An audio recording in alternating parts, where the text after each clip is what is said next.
नमस्कार, आप देख रहे हैं 4 PM और मैं हूं अभिषेक मिश्रा। तो देखिए, आखिरकार पूर्व केंद्रीय मंत्री पशुपति पारस का मोहभंग भारतीय जनता पार्टी और नरेंद्र मोदी से हो ही गया।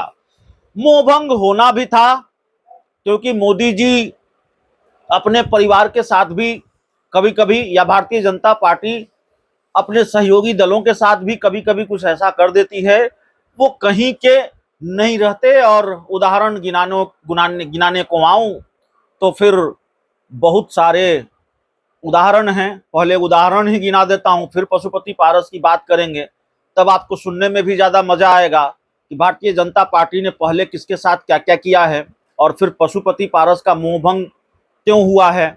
ऐसा क्या कर दिया भारतीय जनता पार्टी ने, क्या किया है वो तो जानते हैं, लेकिन विस्तार से बताएंगे। बीजेपी ने नीतीश कुमार के साथ क्या किया। 2020 का विधानसभा चुनाव नीतीश कुमार और भारतीय जनता पार्टी मिलकर लड़े थे, लेकिन इस विधानसभा चुनाव में भारतीय जनता पार्टी ने क्या किया, चिराग पासवान का इस्तेमाल किया। जो जेडीयू कहती रही है, भाई अपने मन से हम नहीं कर रहे हैं, हम नहीं कर रहे हैं, जेडीयू ये कहती रही है कि चिराग के सहारे नीतीश कुमार को 43 सीटों पर निपटा दिया गया। उसी बीजेपी ने नीतीश कुमार के साथ रहते क्या किया, अरुणाचल प्रदेश में भारतीय जनता पार्टी ने जेडीयू के विधायकों को तोड़ लिया। नीतीश कुमार के साथ बिहार में गठबंधन में रहते हुए बीजेपी ने चिराग पासवान के साथ क्या किया। चिराग पासवान का बंगला खाली हुआ, आरोप लगा कि भाई उनके पिता स्वर्गीय रामविलास पासवान की तस्वीर को, अंबेडकर की तस्वीर को सड़क पर फेंक दिया गया, और दबी जुबान में कभी चिराग पासवान या उनकी पार्टी के लोग भी बिना नाम लिए भारतीय जनता पार्टी को इसका जिम्मेवार ठहराते रहे। चिराग पासवान की पार्टी अगर टूटी कभी, उनके सांसद उनसे छिटके, तो इसके लिए भी जेडीयू बीजेपी की मिली भगत बताया गया, और चिराग की नाराजगी बीजेपी को लेकर भी रही इस मामले में। तो सहयोगी दलों के साथ भी, अपने परिवार के साथ भी भारतीय जनता पार्टी ये करती है। तो पशुपति पारस के साथ जो किया वो बहुत हैरानी की बात नहीं है। अब ये पशुपति पारस का मामला है कि वो भारतीय जनता पार्टी के एक तरफा प्रेम में पड़े रहे, बीजेपी से एक तरफा प्यार करते रहे, नरेंद्र मोदी का गुणगान करते रहे, और ऐसा कोई ट्वीट नहीं, ऐसा कोई दिन नहीं जहां उन्होंने मोदी की जय जयकार नहीं की हो। लेकिन मोदी की जय जयकार करने वाले पशुपति पारस के सामने भारतीय जनता पार्टी ने कोई विकल्प नहीं छोड़ा।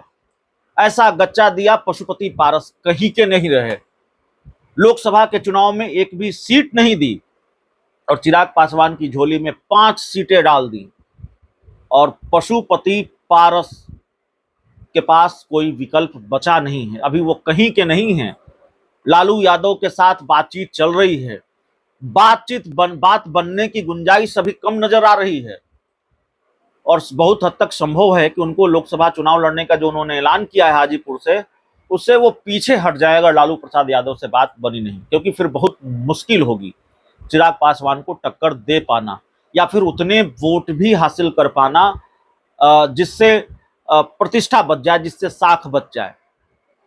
तो ये चुनौती पशुपति पारस के सामने है, लेकिन वो डटे हुए हैं और उन्होंने घुटने नहीं टेके, सरेंडर नहीं किया भारतीय जनता पार्टी के सामने।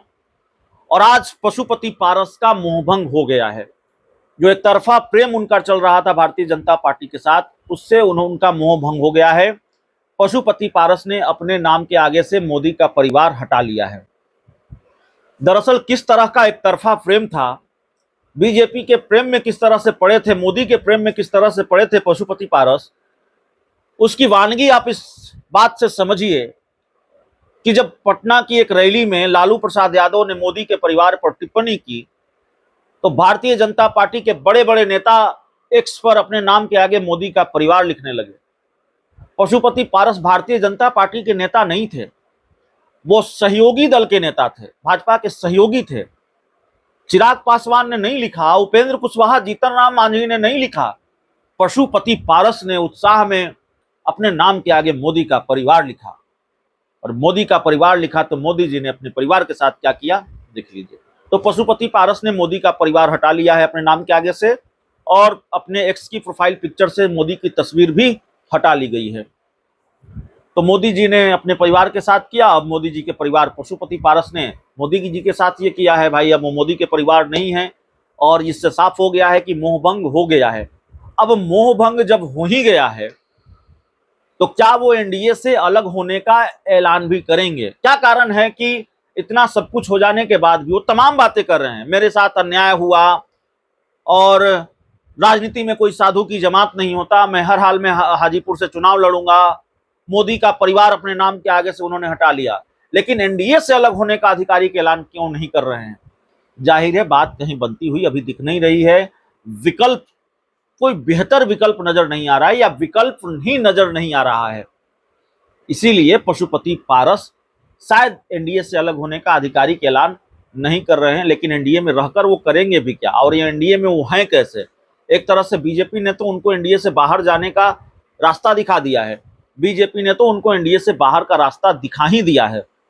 तो अब तो लालू ही सहारा है, लालू के सहारे राजनीति आगे बढ़ेगी। लालू यादव सहारा नहीं देंगे तो फिर राजनीति की नाव बहुत हिचकोले खा रही है अभी पशुपति पारस की। लोकसभा चुनाव आ गया, नामांकन की प्रक्रिया भी शुरू हो गई। अब ये बात अलग है कि आखिरी चरण में हाजीपुर लोकसभा सीट पर चुनाव होना है, जो मेरी जानकारी है, अगर मुझे ठीक से याद हो चुनाव का शेड्यूल, तो अभी वक्त है उसके लिए। लेकिन लालू यादव तो धड़ाधड़ सिंबल बांट रहे हैं। अब पता नहीं हाजीपुर का सिंबल पशुपति पारस को मिलेगा, मतलब पशुपति पारस को गठजोड़ होगा और पशुपति पारस हाजीपुर से लड़ेंगे, या लालू यादव ही अपनी पार्टी के किसी नेता को हाजीपुर का सिंबल दे देंगे, यह भी सवाल है। तो देखना बड़ा दिलचस्प होगा कि लालू यादव पशुपति पारस को लेकर क्या फैसला लेते हैं। पशुपति पारस की इंडिया गठबंधन में एंट्री होती है कि नहीं होती है, लेकिन अंदर खाने की जो खबर है, कोई ठोस बातचीत अभी बन नहीं पाई है। पशुपति पारस और लालू यादव के बीच डील होती अभी दिखाई नहीं दे रही है, बात बनती हुई दिखाई नहीं दे रही है। पशुपति पारस के पास इंडिया गठबंधन ही एक विकल्प है, लेकिन आरजेडी के अंदर कोई उत्साह नजर नहीं आ रहा है पशुपति पारस के साथ गठजोड़ को लेकर। ये बात साफ तौर पर पता चल रही है, जो जानकारी हमारे पास है।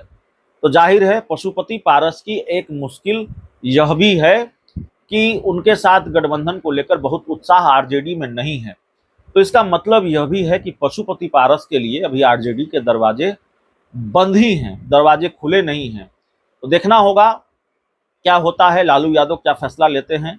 लालू के पाले में गेंद है और पशुपति पारस ने बीजेपी से नाता तोड़ लिया है, एनडीए से एक तरह से वो अलग ही हो गए हैं, मोदी का परिवार अपने नाम के आगे से हटा लिया है। बहुत बहुत धन्यवाद।